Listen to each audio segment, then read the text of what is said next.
Viewers, we're here at the International University, Chumukadima, formerly known as the Global Open University. And recently, the university has been receiving slack for the inaugural of a library named after the Rashtriya Swayamsevak Sangh, the RSS founder, Dr. Keshav Baliram Hegdewar. Now, on social media, we've been also seeing that a lot of people are very disturbed by this, thinking that the RSS is slowly trying to infiltrate into the education system of Nagaland. Even the Nagaland Pradesh Congress Committee has condemned this as well. In fact, saying that the university scripted this disturbing act in Nagaland, which is home to a sizable population of one of the nation's minority communities that have historically been at the receiving end of the RSS engineered majoritarian discriminatory agendas. And while also the NPC is saying that it is a very troubling and deserves condemnation from all sections of the society who believes in the secular and inclusive ethos of the Constitution of India. They did say that while establishing a library itself is laudable, but to do so in honor of the founder and ideologue of RSS, an organization rooted in the idea of converting India into a RSS ideology, conforming Hindutva state, speaks to the intolerance and bigotry of the university. Now, this is what the NPCC, the Nagaland Pradesh Congress Committee, has said in their condemnation letter, which has been printed in all the dailies today as well. Now, we are here hoping to have met with the registrar, but then she was not aware of the hue and cry that is happening in this university as well, about this university and about the inaugural of the library. Now, in hopes of getting an answer or a clarity from their side, we also tried to speak to the Pro-Chancellor, and it was made possible. The registrar had called him over the phone from her office, and we had a talk over the phone, the Pro-Chancellor, Dr. Utkarsh Sharma. Now, since he is out of town, that was only possible. Now, in regard to this, we asked him what was the intention of the university in naming this after the library, after the RSS founder. And not only that, a book was released again as well, written and authored by the founder of the university, Dr. Priya Ranjan Trivedi. Now, he is the founder who was also present that day during the March 31st program here, and a book was released on the teachings and ideologies of RSS. Now, that day, the program had the governor of Nagaland, La Ganeshan, as the chief guest, and he inaugurated the library and launched the book as well. But then one very peculiar aspect of his speech was that, and which has been doing the rounds as well, is where Governor of Nagaland, La Ganeshan, mentioned and said in his speech, at one part of his speech, said that he is not there as a governor, but as a Swayamsevak. Now, Swayamsevak is a word part of the RSS, the Rashtriya Swayamsevak Sangh. Now, what he meant by that is only best known to him, but then again, that is again very questionable. But the Pro-Chancellor, Dr. Utkarsh Sharma, did give his views, saying that they are scholars, the author, the founder are scholars, and they can write on whoever they want. And in fact, the library boasts of holding 70,000 books, and out of which 69,000 will be on different religions, and this has nothing to do politically or religiously as well. That is what they have informed us. Now, in regard to this, we have also spoken to some student bodies as well, student unions as well, and they did say they are looking into the matter. We will just wait and hear what they have to say after their findings as well. Now, in regard to this, we also approached Khekiye Sema, former retired IS officer, Government of Nagaland, and to see how he feels about this, the inaugural of the library, the launch of the book, all related to RSS. This is a developing story. We'll try to reach out to Khekiye Sema. If possible, he can share his views on this. Today, we are privileged to interview Khekiye Sema. Now, he is a retired IS officer in the government of Nagaland, and he's been very vocal about various issues when it comes to Nagaland. And so you have also quite a big fan base, that actually listen to what you say, and that's one of the reasons why I'm here as well. That I've noticed a lot of people also regard and respect what you say, and your views are highly regarded. And I'm here today also because there's been a, social media has been a buzz with this recent inaugural of a library and a book release at International University in Chumugadima, 6 Mile Chumugadima to be precise. And the governor of Nagaland inaugurated the library, which is named after the RSS founder, Dr. Keshav Baliram uh, Hector. So, and also, the book specifically is the teachings of the RSS, written by the founder of the university, formerly known as Global Open University, now changed to International University, Priya Ranjan Trivedi, Dr. Priya. So, he's the author of this book.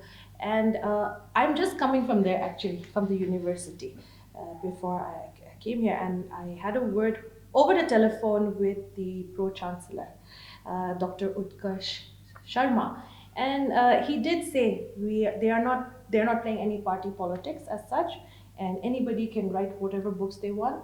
Uh, the Dr. Priya Ranjan Trivedi, the founder of the university, is a scholar. He has written many other books as well. Uh, and also the library being named after that is, again, being a scholastic environment and the teachings. It's not just the books, not just the library, but the books inside a whole various other, again, topics from different writers also. But my question is, why particularly this book? Why the governor of Nagaland? This particular book was launched. Why not anything else? Ever we did not hear as such in recent times of such a book being launched in Nagaland, and the authorization of it. So, can you give us your views on this, especially?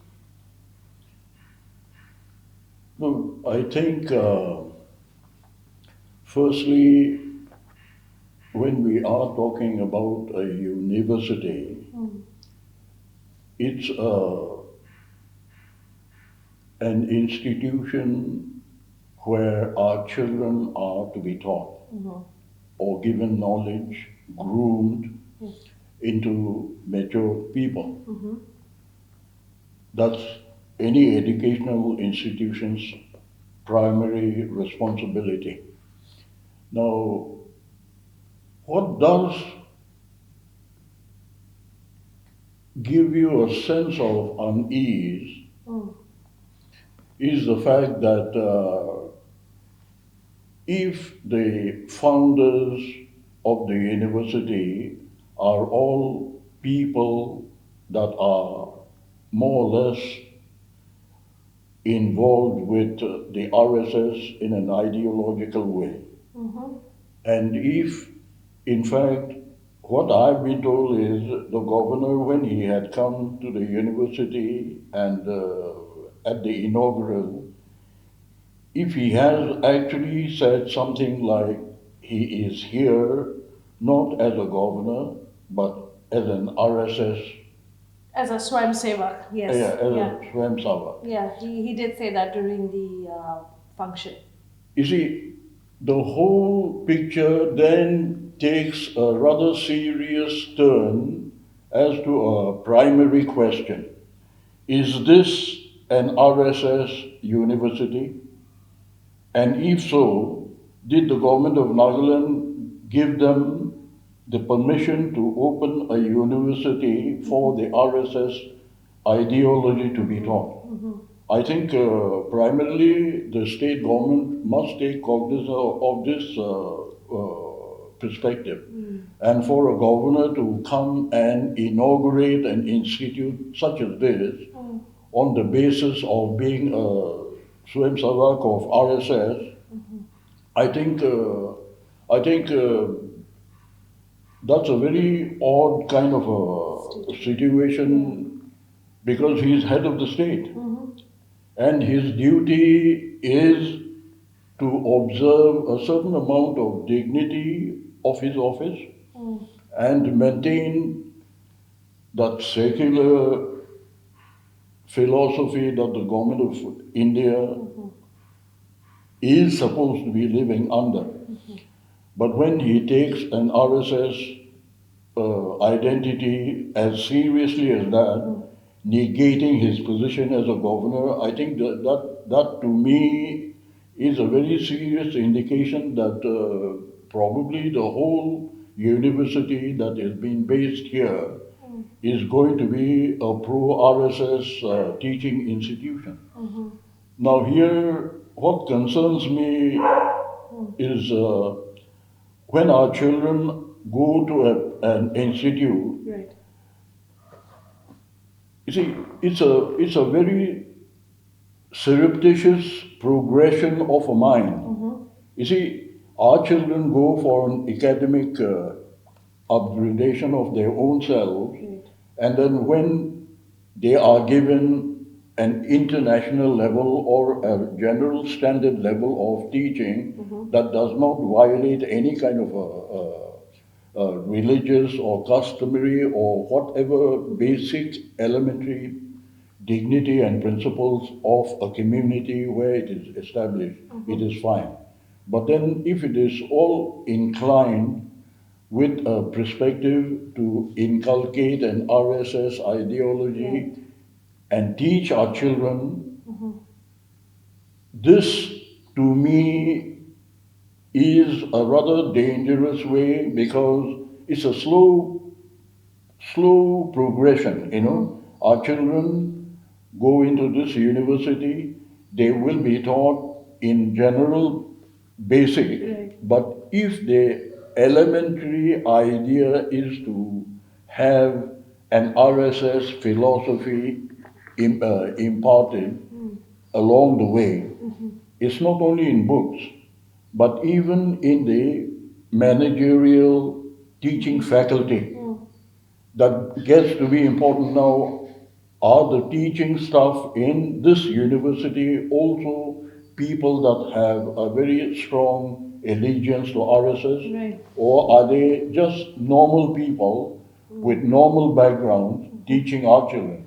I think, to me, I think the government of Nagaland should take a serious look at the university and see exactly what kind of a governing norms they are implementing. If they are firing senior lecturers in the university, Yes, I just have been before, told. yeah, we were discussing this just before. Sorry to cut you, sir. That we were. It has been alleged that few senior staff, more than 10 years, 15 years working there, have been given a termination letter, and saying that the Department of Hotel Management has been shut. Is going to shut down, which was in the talks, and salaries cannot be paid, and all that. And then they were questioned, if salaries cannot be paid, is it because the university is shutting down by the staff? And then they said, no, the university is not shutting down. In fact, we were just there and we saw a lot of development activities happening, new buildings coming up, everything. So I don't think, the university, in fact, it is growing. Yeah. It's not shutting. So that is one question also I wanted to ask.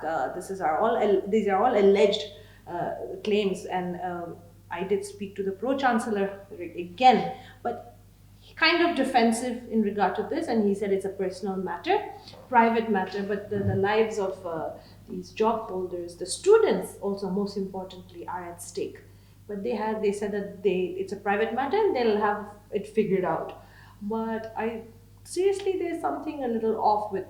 I was not satisfied with what he was saying, and how he said it was the most defensive part. No, no, no. They are not, they may be a private university, but they are not private in the sense that they are entitled to do any damn thing to anybody. They Right. have to have a governing system Right. where the staffs that are employed with certain basic amenities that are guaranteed to them. And there must be rules and regulation to govern appointments and discharge of the staff working within. Now, if they are throwing out lecturers in the university, the question is that the university cannot pay salary to these teaching Yes. staff Yes. for which they are being terminated. That was spoken to them verbally on the 1st of April, which was the day after the function took place with the governor. No, I think Which could be a coincidence, but maybe not as well. whether it is immediately after that or not, Yeah. the point here is they may be a private university, but they are bound to be governed by some basic elementary norms of service. And they cannot just fire somebody on ground that they cannot be paid.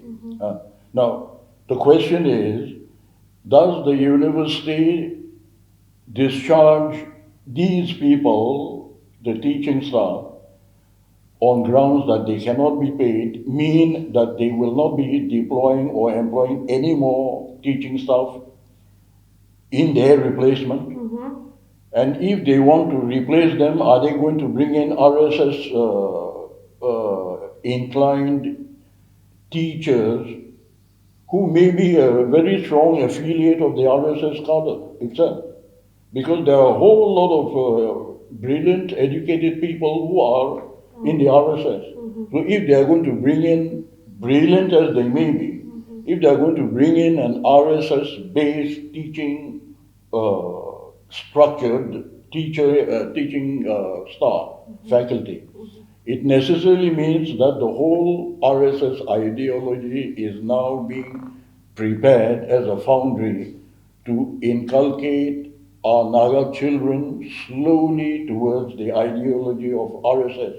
That, to me, seems to be one possibility which can be ruled out. Yes, it cannot be ruled out. And then, see, here the danger lies in the fact that when you deal with human mind, it's a matter of being groomed and you begin to believe in something that you are taught. And once that belief sets in as a root, then your children could turn around one fine day after they graduate from an institution like this and question my elementary religion and question his own religion being a Christian. When RSS wants to convert the whole country into a Hindutva, and that is more or less declared intent of an RSS, and BJP is more or less nurturing those philosophies and doing a whole lot of things in India where the very principle of secularism is slowly but surely eroding. It can be seen. And then when the persecution of Christians are happening in some of the states so blatantly, you see, to have our children taught through an RSS infrastructure to become an RSS ideologue themselves, I think that is a slow kind of a sowing of seeds that will finally disrupt our social stability and balance in the coming future. And to me, I look at that rather seriously as a very dangerous perspective for the Naga children. And for those children who are there and the parents who are sending their children there, if they are aware of this fact, they should actually go and find out exactly, even the parents. Yes. You see? What is being taught to our Yeah. children? They should satisfy themselves that the children are being taught like any other general universities where you have an open mind to learn and become an academic, ingrained academic knowledge as a general principle that is taught everywhere else. Everywhere. But if the focus generally is inclined towards an RSS ideology that is going to be ingrained in our children, I say that that is a very dangerous perspective, and our churches, Exactly. even our CFOs churches, and must our get proactive on this, because this becomes a training ground of RSS within the Naga community. To me, that is a very serious social disruption that could happen in the coming years. And I think so. I would suggest that the government of Nagaland take a rather serious, sensitive look at their curriculum, the academics, and exactly what they are trying to do in a more sensitive way. And I think even the church, even our churches must begin to wake up to the situation such as this. These may not ripple the water as of now, but it'll become a tsunami in the due course of time. It's a possibility, serious possibility, and it is when it is just about beginning that we should actually wake up and do rectification of courses for our children. Otherwise, I think we are exposing our children into an arena where their mindset can totally be brainwashed into something that we as a Nagas are not, never have been, never will be. And to have our children coming from this university come home and question the parents as to the religion that we are practicing. You see, when RSS says they want to convert the whole of India into a Hindutva nation, I mean those are not just hearsay. It is a blatant, openly announced perspective, and these are the reasons why, even for the Naga solution, you see, if we are not careful in protecting our rights in every perspective, these are dangerous grounds within which to take a slightly more serious attention to. And just like you're saying, it is a openly announced agenda, and we can see it in our neighboring state of Assam as well, where the Christians, the minorities, are being persecuted Yeah. relentlessly, continuously, on a daily basis. And right now, it has not really infiltrated. Now, do you think this is how they're doing it? Is this how it is being done in Nagaland? Because we have such a stronghold, a predominant, dominant of Christians. Is this their game plan? Would you say, to through the education system?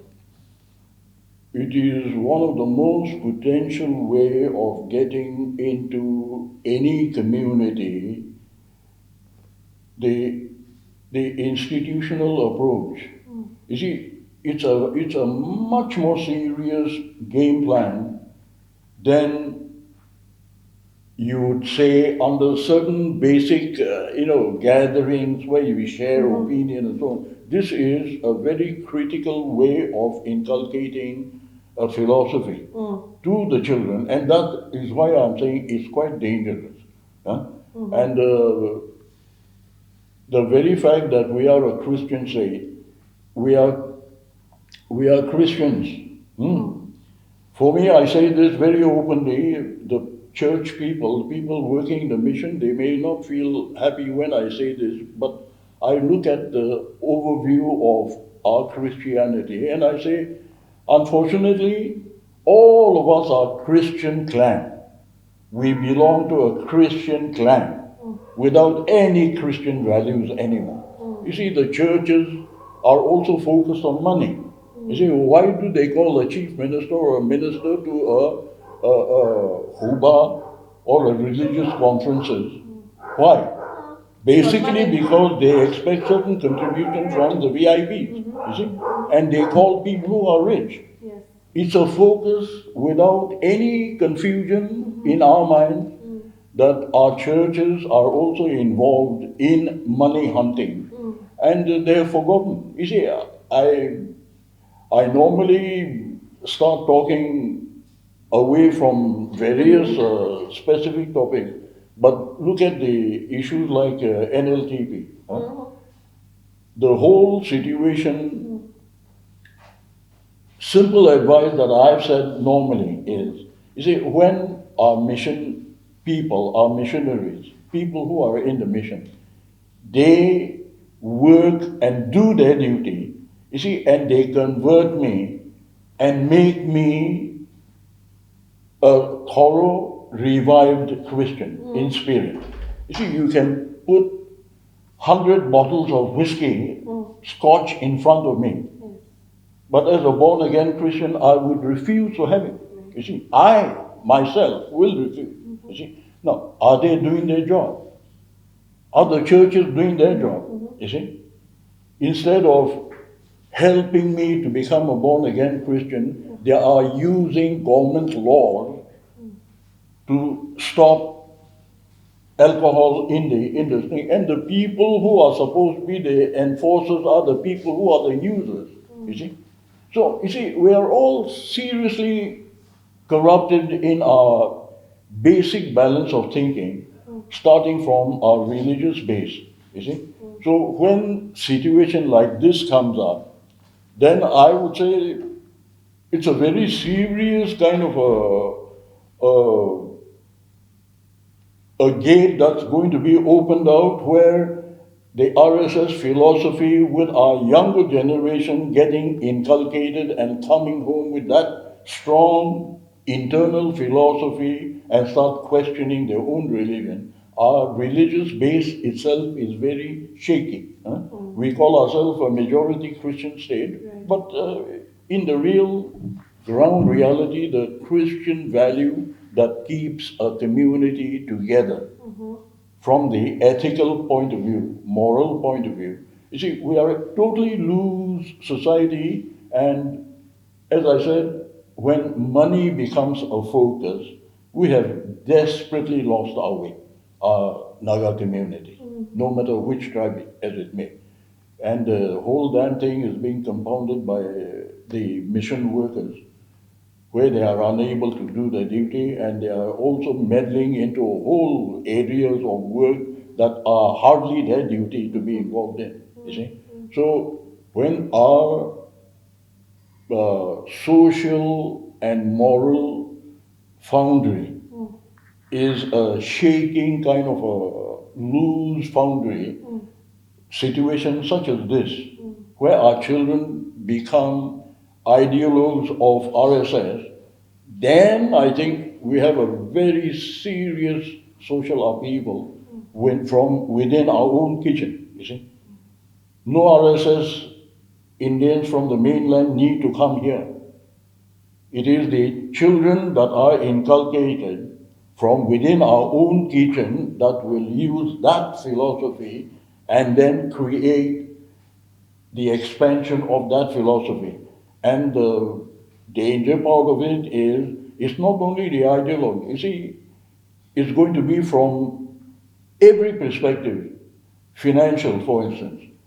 If they are funded well, you see, they can buy any Tom, Dick, and Harry to become an RSS chamchas and they start working on the ground. Huh? When they are given proper funding, yes. These are all possibilities. Right. They can build up a lot of soldiers, working soldiers on the ground. And I can tell you, our other societies, as it is, we have the BJP here in Nagaland.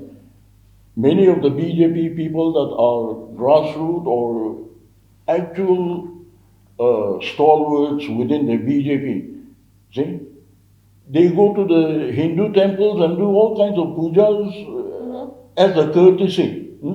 See, as a Christian, that in itself is a questionable attitude. But who the hell cares?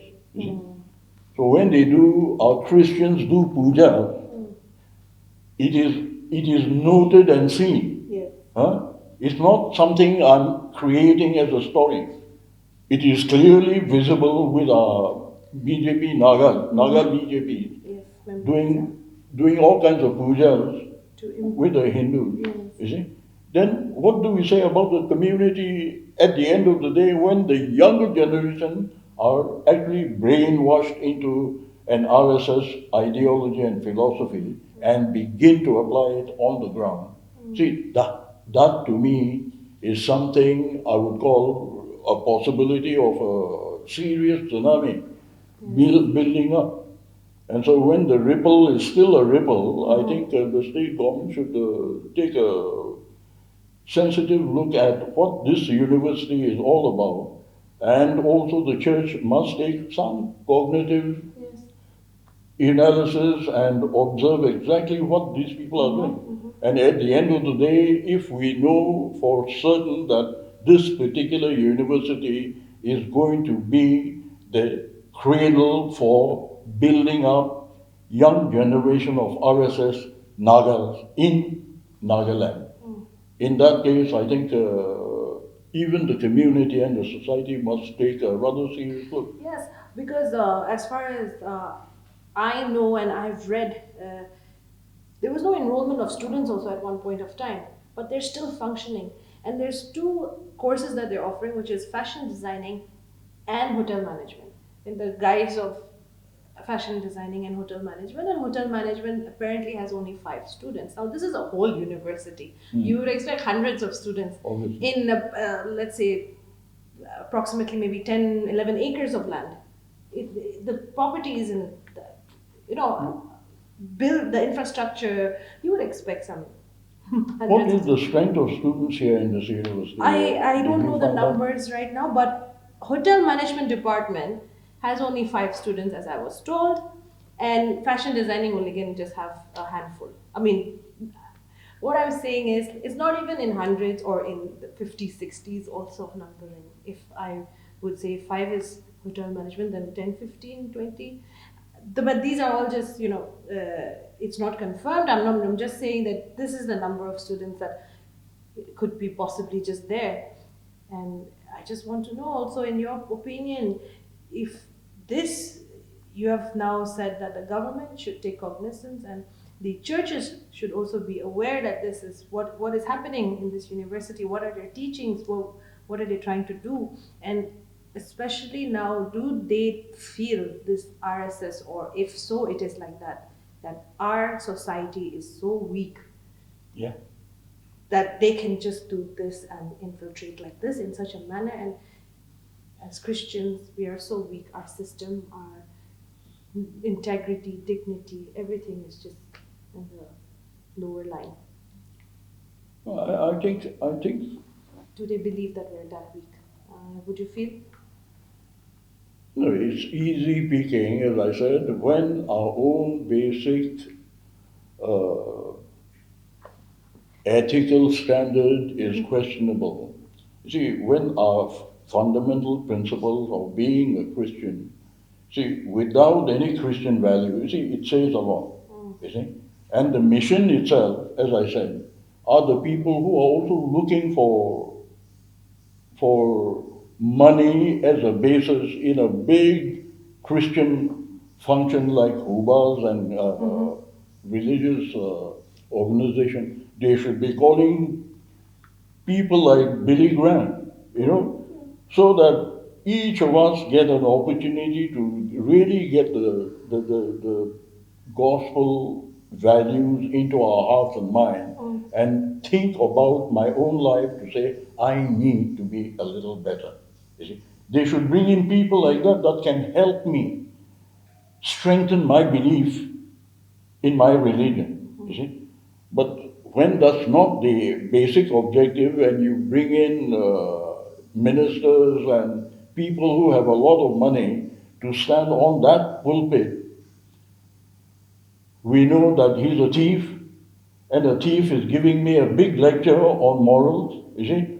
Now, who's going to swallow that kind of a this thing? And we are diluting our own religion to that extent. So when these people, they are very serious people. RSS people, they are, to the core, people who believe India must be a Hindu country. Yeah. You see? Correct. And that's coming from the core. You see? And therefore, the spirit of their operation is way beyond compare with our standard of Right. existence. And therefore, if it is our own children who get into the same wave, I think we are in a serious trouble.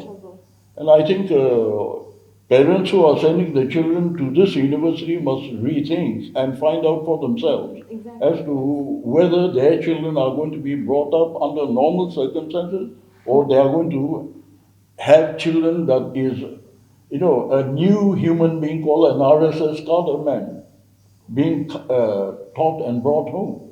Right. So I think even not only the government, the church, but even the parents, they must get into understanding exactly what this university is all about, because if the whole foundry is based on an RSS foundry, you see, just a book written by an RSS man does not say anything much as far as a book itself is concerned.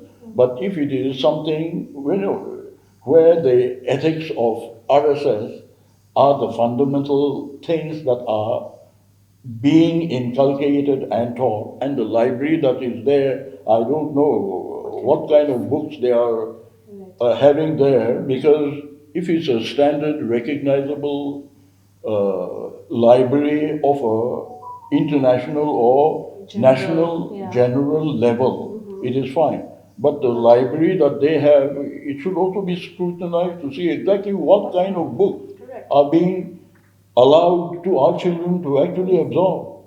You see? I agree with that, and so does. I spoke with a student union body as well this morning regarding this certain issue, and this is exactly what the president also said. Library, okay, inaugurate kurishe, huishe, huliwi kila kitab rahina zidubi jangu lagi. Na? No, absolutely. Because our children are actually supposed to make use of those available library books, you see. And if it is all based on one inclined intent, thus that this is a serious dislocation of a community and a social structure that can be destabilized in a serious way, because we are talking about the human mind. It's the human mind that you cannot stop. It's a very dangerous And line. and so I think Mr. Im Kong should send his own children and let them have Get a his taste of children taken care of by the RSS and see what he has to say after that. Yeah. Uh, all this has, taken such a, it's created such a storm, this RSS library, RSS book, and then our governor making such a huge statement like he's not there as a governor, and people were applauding, in the audience when he said that, and we don't know who was applauding. It was, the camera was focused on him, but there were sounds of applause. And then this is, of course, it could not be in context to Nagaland right now, but there were talks that our Prime Minister Narendra Modi is retiring by September. This is all rumors, perhaps, And after meeting the RSS chief in Nagpur behind closed doors, and then his retirement, so everything seems to be also now when we look at it falling into place. A little, even though not so big, it kind of looks like it's falling into place also, where things are moving so fast. People are getting fired, giving a week's notice. The RSS library, RSS book, and just changing. It's starting with this university. It could, be many other places we are not aware of. Also, we never know. But it seems to be going at a very fast pace, if true, because his successor would be maybe from the RSS, and everything would just come. See, the whole thing, I think, in simple perspective, if the whole premises of the university is to impart RSS knowledge to our children, whether they put it up front as a curriculum or not, if the teaching staffs are also pro RSS people with that intent, it is the daily interactive manner in which our children slowly inculcate these little habits, as much as ideology, as much as in terms of the way of looking at the world. You see? So you slowly destroy a mind that is not attuned to our realities as a Christian community. And that's the reason why I'm saying it may be a ripple at the moment, but it definitely can become a tsunami depending on how many students from this university pass out with a really strong feeling that RSS is a good thing. Yes. You see? Yeah. So even the Congress has given their press statement that was dated yesterday. It came out in today's papers, and uh, they said, of course, library establishment is very much laudable, but the founder ideologue of RSS an organization rooted in the idea of converting India into an RSS ideology conforming Hindutva state, speaks the intolerance and bigotry of the university. So this is what they've said. Now, the intolerance and bigotry of the state government and the people and the CSOs, would you say that as well? Just blatant ignorance of it and not speaking. It's been this is the third day since its inaugural, and it's been a buzz, but nobody has come up and said anything. What are they waiting for? What is your feel on this? No, really, our society's ability to react to things that are considered to be important for us to take a quick and immediate look is one thing. The ability to speak out is another attitude we don't have. In the kitchen, we can say a whole lot of things the whole day, maybe, but when it comes to expressing our honest mind in the open, I don't know, everybody seems to be very scared of everybody else. I don't know what kind of a society we're living in. See, people have started finding it difficult to speak the truth. And I think the ability to really see what is about to happen, maybe they do not have the complete background to be able to understand what dangers are ahead of them. And so I think they may be numbed by the indifference as a way of living. But I think our society needs to wake up to this one particular thing. We've got to find out exactly what this university is all about. And if it is going to be somewhere, an institution to actually groom RSS children, I think that's a very serious situation that state government must take cognizance of, the church must take cognizance, and the parents must take cognizance of. Definitely, and the church, and then we do have our student bodies as well from different areas, districts as well. And even though this is Chumukadima, we do have our. In fact, the Apex NSF is there, the Students Federation is there, and we do have our DNSU. We do have our student union in Chumul, such as the Chakrama Students Union as well. Yeah, everybody should be concerned. I think correct. I think while I'm talking about the parents and the children interlinked, I think even the younger generation must immediately begin to evaluate this particular perspective and find out exactly what this university is doing, because, as I said, if among them every year, if 100, 200 students graduate from this university, and these are actually people that are solidly groomed with RSS ideology, you see, that is a growth that will disrupt even the younger generation from within their own younger generation. The differences of a critical nature will also emerge, you see. And so I think the younger generation must also be quite sensitively aware of this.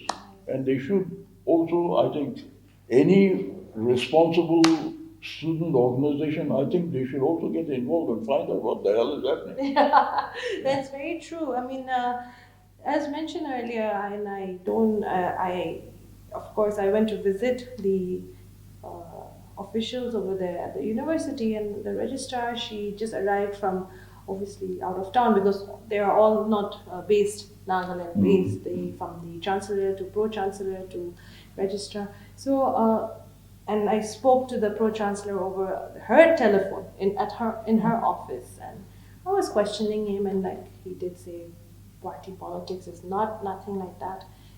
He had his own things to say, that books can be written about Mahatma Gandhi, it could be written about anyone else, So, but no one is stopping anybody. And then I asked about the staff, the claims of it, and then very defensively he said it is our personal matter, our private matter. You do whatever you want. We are a private university. You are it's a paid publicity for you. He even said that, and that means that is a very justifying and defensive mechanism and words that he has used. And for me, I wanted to know their side, and but I did not get their part, their clarification. A very satisfactory clarification was not given. So it speaks volumes in regard to that. And I'm not attacking, or I'm not saying that they are, but like you said, we should just be worried and. Uh, No, as I said, they may be private establishment, but they must also work under certain acknowledged rules and regulations that are transparent. mm-hmm. No matter what they may say, Mm. they cannot just do any damn thing they want because they are private. No. No. They have to be guided by certain rules and regulations and Yes. acceptable curriculum. Mm-hmm. You see? And they cannot use that as an argument. They may be private. Mm-hmm. But even firing their staff, Mm-hmm. the staff has a right to challenge the university. They must give reasons as to why they are being fired. Mm-hmm. Not being able to pay their salary is not technically a sound argument. Right, and termination of service due to closure of the Department of Hotel Management. So, uh, to close the department was announced 2 years ago by the Vice Chancellor due to lack of student enrollments following the establishment of a similar institution by the state government. Now they're saying students were not enrolling because the state government had established a hotel management institute. Salary has not been paid for 2 months again, right, to them. And everything is given here that they will all be paid accordingly, and 1 month's notice and all. But verbally, apparently, is what was told. All these things. On record, this is something else, but verbally, these are all claims and alleged by few staff. So that is one thing, and that we cannot confirm. And he did say you should hear the other side. So if you cannot go by one side of the story, then I did ask him. So I'm asking your side since I've heard the other side, and still he didn't want to speak. So again, I just wanted to know what is the next step. They should take cognizance, and the government, especially now, sir, you were a retired government servant as well. Now, the government, who should actually come in? The education department, definitely. To begin with, the education department must take note. They are to be governed by certain basic elementary norms. You see, they have to be Whether rules and private or regulations. not, And whether they are following it or not, private or no private, they must be given a thorough scrutiny to see that they are basically a standard university that would give a fair opportunity to our children on a broad-based thing, not focused ideological effort to convert our children into RSS cadre. Right, You right. see? So the state government should be very careful, and even the staff.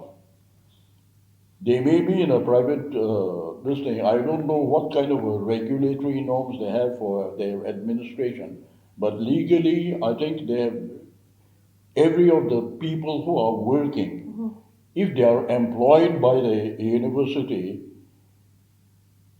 and they are getting,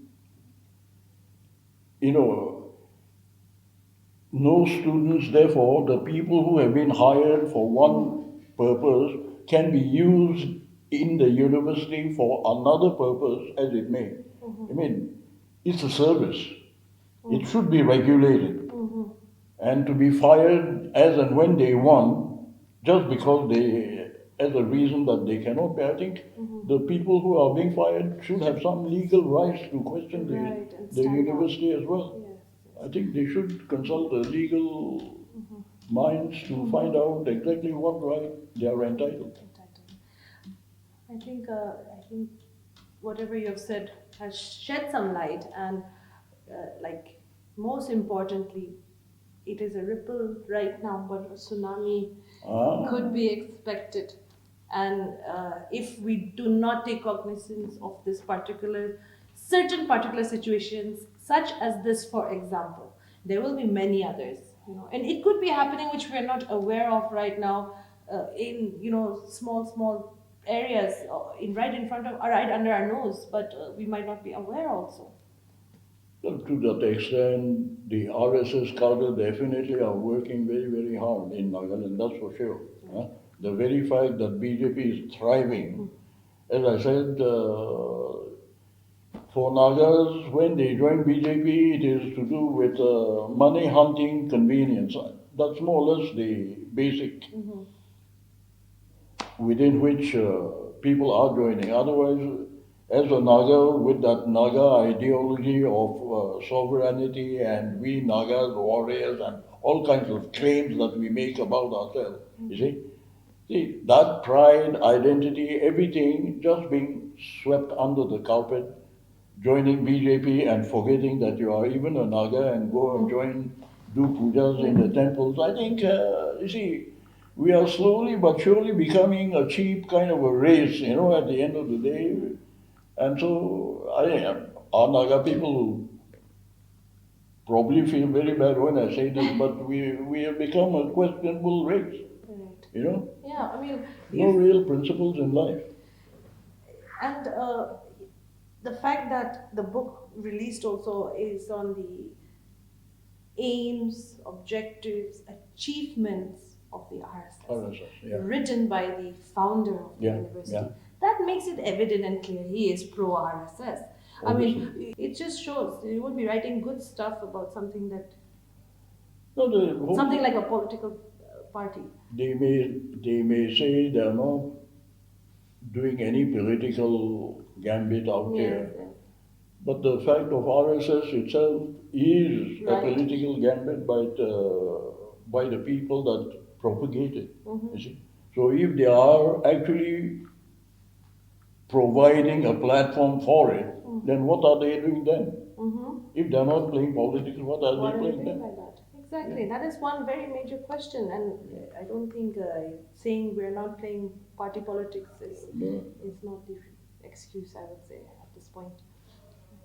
So I think thank you so much. I know it's a very insightful conversation that Nagaland News Network just had with former IS officer Khekiye Sema, government of Nagaland, and this, as mentioned earlier, it was a social media buzz that was happening for the last 2 days. On March 31st, an inaugural took place of a library at International University, formerly known as the Global Open University.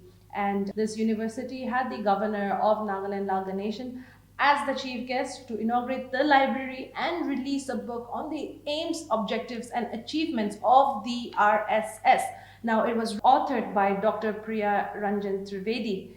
And as Sir also just mentioned, it is obvious that he is pro RSS as well when I clarified on that. And a ripple is happening now, and we should expect a tsunami if we do not take cognizance of such situations that are openly happening in front of us, and especially when it comes to even the claims, I would say, or the alleged firing of staff, more than multiple staff members, teaching and non-teaching of the university. If true, then what is the intention of the university? Are they going to hire more people? In what context are they firing or terminating, I would say, the staff of International University? We will try to get hold again of the staff and the students as well, and to learn more about what is actually happening in the university. And it is a private university, and as just Sir mentioned, that even though private, regardless of private or government, there has to be a system, a governing body also, to make sure a systematic way is followed as well. In regard to whatever the pro-chancellor spoke to me over the phone at the university in front of the registrar, we also would like to question the International University as to on what grounds were the staff fired. And as he has also mentioned, the pro-chancellor, Dr. Utkarsh Sharma, saying that it is a private matter and we should not get involved in, more or less, and that they will sort it out. The lives of teachers, the lives of the staff, and the future of the students are at their hands, and what are they going to do about it if this does take place? Termination of several staff and teaching and non-teaching staff. And as he has mentioned, that this might be a paid publicity for us, Nagaland News Network, but I guarantee and I assure it has nothing to do with that. We were approached by the grievances of the staff as well, and maybe their friends have approached us to mention to us just how aggrieved that the staff members are, and they were told that they will be terminated or they should leave their jobs. And this is not a paid publicity that we're trying to do over here or have anything against the international university. It is just something that we picked up that was on social media, and we wanted some answers which we could not get as much from the university, but we did get some light on the views of our Sir Khekiye Sema. We'll try to get some more details later on. Keep watching Nagaland News Network. Esther here with camera person Tanjan.